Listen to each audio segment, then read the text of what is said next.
এই গরিব হাল্ক আজও তার ভাঙাচোরা রিকশাটাই চালাচ্ছে। ওই গরিব, আমাদের থেকে দূরে থাকলে তোর এই লক্কর ঝক্কর রিকশার জন্য যেন আমাদের নতুন বাইক নোংরা না হয়ে যায়। রে রে, এই চেয়ারম্যানের মেয়ে দুটো আমার খুব মজা ওড়াচ্ছে, দেখে নিস একদিন আমি তোদের থেকেও অনেক দামি বাইক আর গাড়ি কিনবো রে।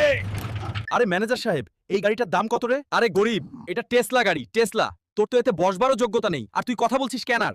আরে ম্যানেজার, ওরা যত মজা ওড়ানোর ওরা রে, একদিন আমি তোর পুরো টেসলা কোম্পানিটাই কিনে নেব রে। আরে রে, এখন আমি এত টাকা কোথা থেকে পাবো রে, যেটা দিয়ে গাড়ি কিনতে পারি? শোনো শোনো সবাই শোনো রে, যে কেউ এই দুই মাথাওয়ালা ভন ভন পালোয়ানকে হারাতে পারবে তাকে দেওয়া হবে একটা সোনার জুতো আর পুরো 200 কোটি টাকা। আমি হারিয়ে আসবো ওই দুই মাথাওয়ালা ভন ভন পালোয়ানকে আর জিতে নেব পুরো খাজানা।